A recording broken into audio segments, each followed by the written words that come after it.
Welcome back to my channel. In today's video, we're doing urban legends from Mississippi. The first urban legend is called Witch Dance. According to local legend, the area of the Natchez Trace, known as Witch Dance, was a popular meeting spot for witches. Upon gathering in this location, the witches would perform ceremonies that included dancing. It is said that wherever the witches' feet touched the ground during these dances, the grass would wither and die, never to grow again. These barren or scorched spots on the ground can still be seen to this day. The next urban legend is the Singing River. According to legend, the Pascagoula River has quite a dark past. Allegedly, the Pascagoula Indian tribe was in danger of being attacked by the Biloxi tribe. Rather than accept this dire fate, the tribe chose mass suicide by way of drowning. It has been said that the tribe marched into the Pascagoula River while singing a death song, which can still be heard to this day. The next urban legend is the Mercuritis outbreak. Dating back to the 1950s, the urban legend of Mercuritis came to life in Mississippi. According to local legend, Mercuritis was a disease that originated in Europe before eventually making its way to Mississippi. Symptoms of the disease were different for men and women. Apparently, infected men would emit an odor that would cause women to go crazy and become homicidal. Some people believe that Mercuritis did actually exist and was just covered up by both the government and medical community. The next urban legend takes place on Nash Road. The tale of Columbus ghosts has been around for quite some time, and while there are several variations of this local urban legend, they all include the ghost of a three-legged lady. According to legend, those that stopped at the church on Nash Road can turn off their headlights and honk their horn 3 times, at which point the three-legged lady would knock on the roof of the car. After hearing the knock, the driver is supposed to race the ghost to the end of the road. Sources claim that the three-legged lady doesn't go down without a fight, as she hits the car during the entire race. Another version of this legend includes the kidnapping and murder of a young girl, possibly by a satanic cult. Supposedly, the girl's body was dismembered and her body parts were strewn about the woods.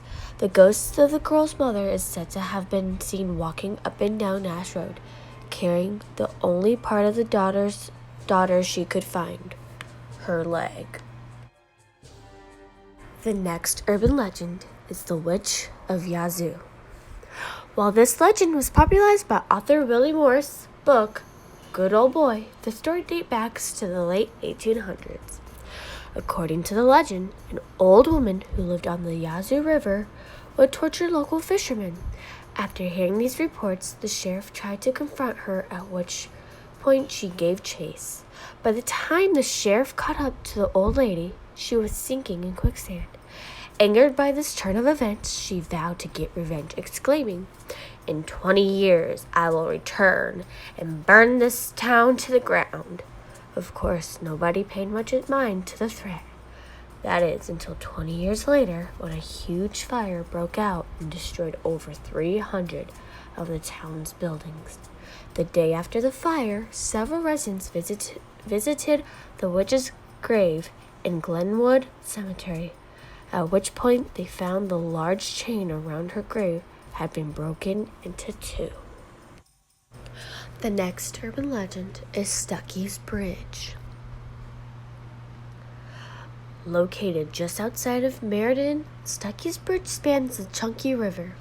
Legend has it that a man by the name of Stucky ran a local inn and just so happened to be in the habit of robbing and murdering his guests.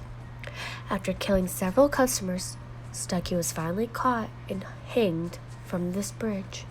After some time, his body was cut down and fell into the water below. Visitors to the area have reported seeing the ghost of Stucky roaming the riverbank with a lantern in hand, while others have reported seeing his ghost hanging from the bridge, followed by a splashing sound. The next urban legend is Robert Johnson's Deal with the Devil.